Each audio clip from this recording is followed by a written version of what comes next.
ఎక్కువ శోధన వాడు దేని ఆధారంతో చేస్తాడో తెలుసా? శరీరము అనగా శరీర కోరికలు. మనలోని బలహీనతలను మనం చంపివేయాలండి. ఏ బలహీనత ఉన్నా వాడు ఆ బలహీనత మీదే మనల్ని ఇబ్బంది పెడతాడు. ఏ బలహీనత ఉన్నా దాన్ని వాడు ఆధారం చేసుకుంటాడు. అవకాశాలు ఇవ్వకూడదు. కలిగిన దానితో తృప్తి కలిగి బ్రతకండి. డబ్బు సంపాదించాలి అనే ఆలోచనకు వెళ్ళకండి. వాడు దాన్ని ఆధారం చేసుకుని మీ భక్తి జీవితాన్ని పాడు చేస్తాడు. ఆస్తిపాస్తుల మీదకు మనసు వెళ్ళనివ్వకండి. వాడు దాన్ని వాడుకుంటాడు. బిడ్డలను అమితంగా చచ్చిపోయేంతగా, అనగా వాళ్ళు లేకపోతే మీరు చచ్చిపోయేంతగా ప్రేమించకండి. వాళ్ళని అడ్డం పెట్టి మిమ్మల్ని కొడతాడు.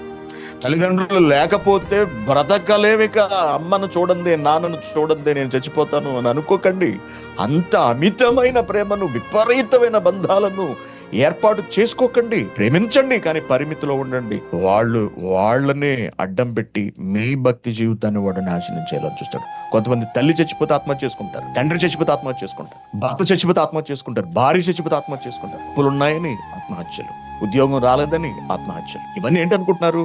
వాడి ప్లాన్. కాబట్టి దేని మీద ఎక్కువ దృష్టి పెట్టకండి, ఎక్కువ పిచ్చిగా ఉండకండి, ఎక్కువ మక్కువ కలిగి ఉండకండి.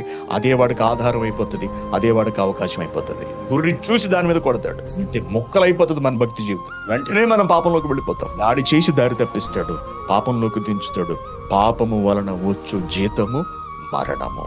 అది జరగకుండా ఉండాలి అంటే వాక్యంతో నిత్యము మనల్ని మనం పరీక్షించుకుంటూ, వాక్యంలో ఉంటూ, వాక్యంలో బ్రతుకుతూ, పరీక్షలకు సిద్ధపడుతూ ఉండాలి. పాపమునకు మాత్రం మనం అవకాశం ఇవ్వకూడదు.